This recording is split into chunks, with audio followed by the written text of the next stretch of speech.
नमस्कार, मैं रचना शर्मा चढ़ती कला टाइम टीवी देख रहे हैं सभी दर्शकों का स्वागत करती हूं। आप देख रहे हैं हरियाणा के समाचार। समाचारों की शुरुआत से पहले एक नजर आज की मुख्य सुर्खियों पर।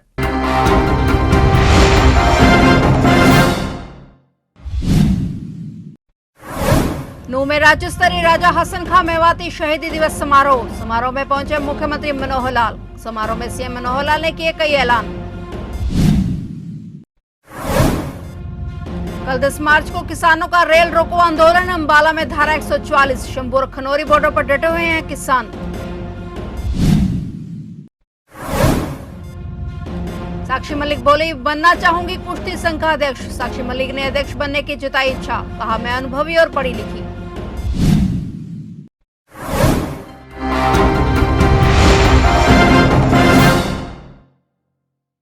और अब समाचार विस्तार से। 9 मार्च को नूंह जिले के बड़कली चौक यानी आज नूंह जिले के बड़कली चौक पर राजा हसन खां मेवाती शहीदी दिवस के उपलक्ष्य में राज्य स्तरीय समारोह का आयोजन किया गया। राज्य स्तरीय हसन खां मेवाती शहीदी दिवस समारोह में हरियाणा के मुख्यमंत्री मनोहर लाल मुख्य अतिथि के रूप में शामिल हुए। इस दौरान सीएम ने राजा हसन खां मेवाती की 15 फीट प्रतिमा का अनावरण किया। इस कार्यक्रम में लाखों लोग शामिल हुए। देश भर में मेवात के 103 गांवों के लोग भारी संख्या में पहुंचे। वहीं इस कार्यक्रम में धर्मगुरु और संतों को भी बुलाया गया और इस दौरान मुख्यमंत्री ने लोगों को कई सौगातें दी। उन्होंने बताया कि हम सभी राजा हसन खां की बहादुरी और पराक्रमी बलिदान को सलाम करते हैं, जिन्होंने देश के लिए अपने प्राणों की आहुति दी। राजा हसन खां निडर योद्धा थे, जिन्होंने मेवात के स्वाभिमान और संस्कृति की रक्षा के लिए कई महान क्रांतिकारी घटनाओं में भाग लिया। आज हम उन्हें उनकी वीरता और निष्ठा के लिए स्मरण कर रहे हैं। इस शहीदी दिवस के उपलक्ष्य में राजा हसन खां जैसे वीर शहीदों के बलिदान को याद करने और उनके साहसिक कार्यों की महत्वपूर्णता को समझने का समय है। भाई बहनों, हसन खां मेवाती केवल एक नाम नहीं है, बल्कि एक ऐसा विचार है, ऐसा एक जज्बात है कि जो अगर हमारे अंदर आता है तो हम सबसे पहले अपने को नहीं रखेंगे, खुद को नहीं रखेंगे, बल्कि सबसे पहले वतन को, देश को, राष्ट्र को याद रखेंगे। अगर हमारा देश, राष्ट्र सलामत है तो हम तो अपने आप सलामत हो जाएंगे, गारंटी है, ये गारंटी है।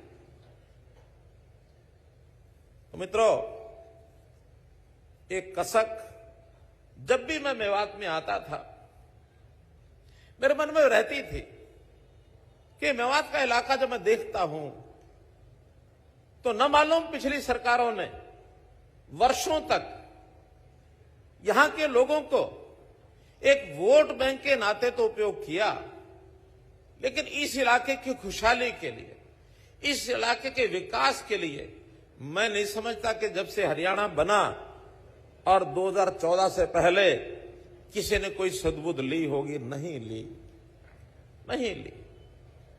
हम सोचते थे इलाके में आते क्यों इतना पिछड़ापन है। हमने तो 2014 में जहां मैं चुनाव लड़ा था उस समय कहा था कि हरियाणा मेरे लिए पूरा परिवार है, हरियाणा एक, हरियाणवी एक, कोई भेदभाव नहीं करेंगे। तो चाहे मेवात में राजनीतिक फायदा हमको हो ना हो, हमारा कोई प्रतिनिधि हो के ना हो, हमारा कोई एमएलए हो के ना हो, लेकिन जो काम मेरे करनाल में होगा वही काम मेवात में भी होगा। मित्रों, वही काम मेवात में भी होगा। किसान आंदोलन 2 के दौरान किसानों ने कल 10 मार्च को रेल रोको आंदोलन का ऐलान किया हुआ है। वहीं अंबाला में धारा 144 लागू की गई है, जिसके तहत एक जगह पर 5 या 5 से अधिक लोग एकत्रित नहीं हो सकते हैं। ऐसे में अंबाला पुलिस ने आम जनता से अपील की है कि वे बेवजह जगह एकत्रित ना हो और नियमों की उल्लंघना करने वालों पर नियमानुसार कार्रवाई भी की जाएगी। उधर किसान अपनी मांगों को लेकर शंभू और खनौरी बॉर्डर पर डटे हुए हैं। बॉर्डर में 13 फरवरी से उन्हें अब दिल्ली कूच की जो दूसरी गुहार लगाई है कि वो रेल रोको करेंगे 12 से 4 बजे तक 10 मार्च को। तो उसके लिए 144 सीआरपीसी लगाई गई है डीसी साहब द्वारा अंबाला शहर में, जिसमें 5 से अधिक लोगों का आपस में चलना अलाउड नहीं है। तो इसीलिए आप लोग के थ्रू हम आम जनता को भी ये मैसेज पहुंचाना चाहेंगे कि ज्यादा से ज्यादा घर पर ही रहें, कोई अननेसेसरी मूवमेंट ना करें और पुलिस की पूरी मदद करें ताकि शांति की व्यवस्था में कोई बाधा ना आ पाए। इसके अलावा जी कुछ नहीं, बस आप लोग के थ्रू हम जनरल पब्लिक को यही रिक्वेस्ट करना चाहेंगे कि कोई अननेसेसरी ट्रैवल अंडरटेक ना करें। अगर करना भी है तो अपनी निजी गाड़ियों में या पब्लिक ट्रांसपोर्ट वाया रोड जाने की कोशिश करें। रेलवे को थोड़ा अवॉइड करें।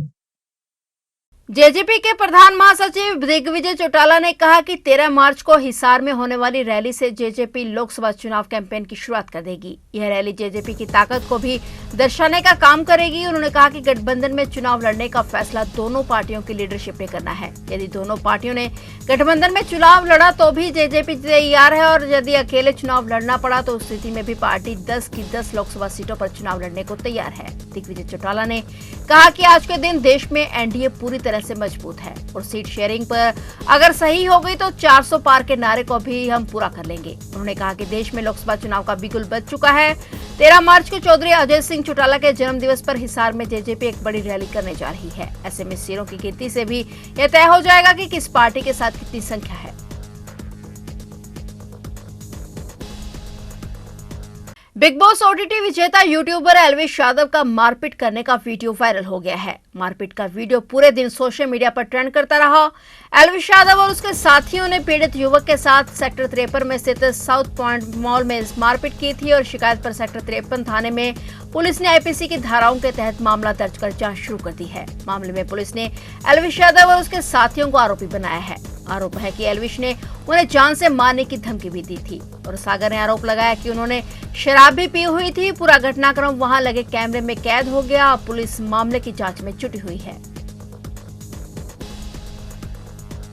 ओलंपियन पहलवान साक्षी मलिक ने कुश्ती संघ का अध्यक्ष बनने की इच्छा जताई है। एक मीडिया चैनल को इंटरव्यू के दौरान साक्षी ने कहा कि पहले मैं डरती थी कि अगर मैं भारतीय कुश्ती संघ के अध्यक्ष बनने को लेकर सोचूंगी तो लोग आरोप लगाएंगे कि ये लोग इसीलिए ही विरोध कर रहे थे क्योंकि ये अपना कब्जा चाहते हैं।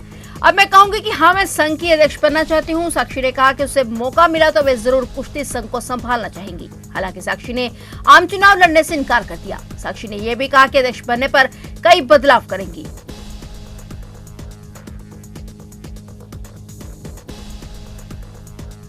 हरियाणा के हिसार के बड़े सात रोड गांव में शादी समारोह में हर्ष फायरिंग के दौरान एक बच्चे के पेट में गोली लग गई। बच्चे की उम्र करीब 8 साल है। परिजनों ने उसे हिसार के निजी अस्पताल में भर्ती करवाया है। वहीं दूसरे बच्चे को गोली छूकर निकल गई और उसे गोली के छर्रे लगे हैं। दोनों पड़ोस में शादी में डीजे पर हो रहे डांस को देखने गए थे और हिसार के गांव सात रोड कला निवासी समुद्र ने बताया कि वो हिसारगंज में बतौर माली काम करता है और उसके 2 बेटे और एक बेटी है। उसका बेटा मनीष घर से करीब 200 मीटर दूर शादी समारोह में डीजे देखने गया था और इसी दौरान वहां पर किसी ने हर्ष फायरिंग कर दी। इस दौरान मनीष के पेट में गोली लग गई। गोली लगने के बाद मनीष रोता हुआ गिरता हुआ घर पहुंचा और इसके बाद उसको घटना का पता चला। वे बेटे को लेकर फौरन हिसार पहुंचे और एक निजी अस्पताल में इलाज के लिए दाखिल करवाया।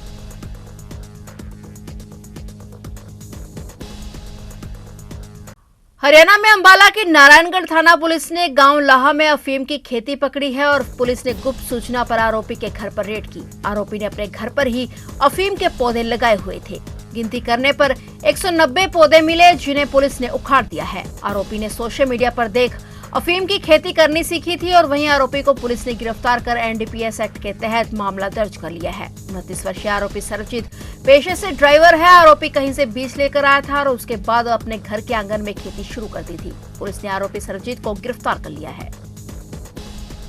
उमाशंकर पांडे ने कहा कि जिस देश में सुई तक नहीं बनती थी आज हवाई जहाज जैसे चीजें भी बन रही हैं। कई क्षेत्र में क्रांति लाने के लिए ट्रैक्टर की देन कांग्रेस पार्टी की है। इसलिए आज लोग पंडित जवाहरलाल नेहरू, पूर्व प्रधानमंत्री इंदिरा गांधी को याद कर रहे हैं। ये शब्द उमाशंकर पांडे ने गांव रैतखाना में घर घर कांग्रेस घर घर कांग्रेस अभियान के तहत जन समूह को संबोधित करते हुए कहे। उन्होंने कहा कि कांग्रेस पार्टी की सरकार बनने पर युवाओं को रोजगार दिया जाएगा और गरीबों को 100 गज के प्लाट के साथ उनके लिए और भी सुविधाएं लाई जाएंगी।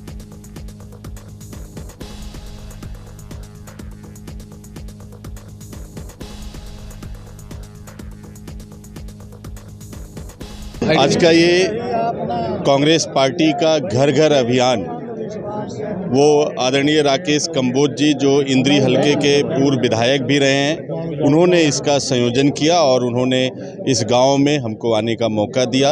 और जो कांग्रेस पार्टी के आगामी लोकसभा और विधानसभा चुनावों के 15 संकल्प हैं, जिसमें हर वृद्ध को 6,000 रुपये महीने के पेंशन, ओल्ड पेंशन स्कीम को लागू करना,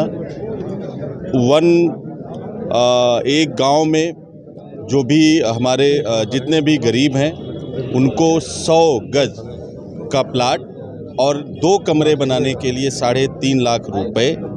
इसके अलावा हर गरीब को, गांव के हर गरीब को पीला राशन कार्ड, MSP की गारंटी, ये तमाम 15 संकल्प हैं जिनको कांग्रेस पार्टी की सरकार बनने पर लागू करेंगे। इसके अलावा जो आगामी लोकसभा चुनाव है उसको भी लेकर इस संकल्प के माध्यम से हम लोग घर घर जा रहे हैं, जन जन तक जा रहे हैं और कांग्रेस पार्टी के ये 15 संकल्प लोगों तक पहुंचा रहे हैं। तो ये थे हरियाणा के समाचार और नए समाचारों के साथ फिर से हाजिर होंगे। तब तक के लिए देखते रहिए चढ़ती कला टाइम टीवी और मुझे दीजिए इजाजत। धन्यवाद।